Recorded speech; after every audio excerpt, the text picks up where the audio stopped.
जय श्री कृष्ण। राधे राधे। कार्तिक माह में 29वां अध्याय। ऋषिगण बोले, हे सूत जी, पीपल को केवल शनि के दिन ही क्यों स्पर्श करना चाहिए? सूत जी बोले, जब समुद्र मंथन में से निकले रत्न आदि वस्तुओं को देवता ने ग्रहण कर लिया तो लक्ष्मी विष्णु को मिली।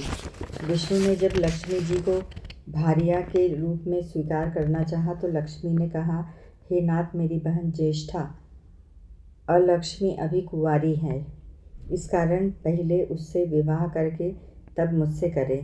यह सुनकर विष्णु ने ज्येष्ठा को उद्दालक ऋषि को दिया। महर्षि उद्दालक ज्येष्ठा को पत्नी रूप में ग्रहण कर के उसे अपने आश्रम में लाए। आश्रम में हो रहे धर्म कर्म वेद ध्वनि यज्ञ आदि धार्मिक कृत्यों को देखकर ज्येष्ठा ने आश्रम में जाने से इनकार कर दिया। महर्षि उद्दालक ने के पूछने पर ज्येष्ठा बोली, हे मुनिवर, जिस स्थान पर धर्म कर्म वेद ध्वनि जप तप आदि होते हैं, मैं वहाँ नहीं निवास करती। मैं उस जगह निवास करती हूँ जहाँ दिन रात कलह हो, अतिथि का तिरस्कार हो, सज्जनों का अपमान हो, पर स्त्री प्रीति हो, गौ वध मदिरापान धूर्त क्रीड़ा ब्रह्म हत्या आदि पाप कर्म होते हों।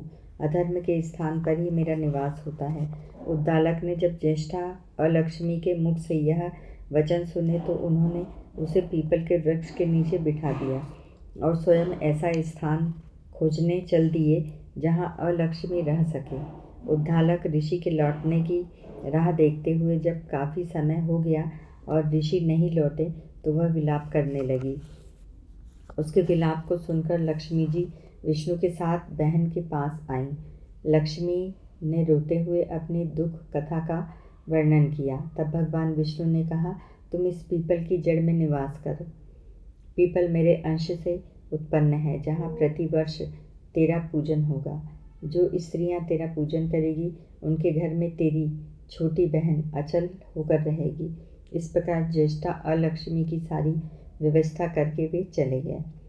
हे ऋषिगणों, मैंने तुम्हारे समक्ष कार्तिक व्रत महात्म्य का वर्णन किया है। अब जो और पूछो सो कहूँ। इस परम पुनीत कथा को सुनकर सभी ऋषिगण बड़े प्रसन्न हुए और उन्होंने सूत जी का पूजन करके उन्हें विदा किया। उसके बाद वे हर्षित होकर बदरिकाश्रम को प्रस्थान किए। जो प्राणी इस पुनीत कथा को श्रवण करता है एवं कार्तिक मास का सेवन करता है, उसके समस्त पाप नष्ट हो जाते हैं। वह इस लोक में सुख भोग कर अंत में विष्णु लोक को प्राप्त करता है।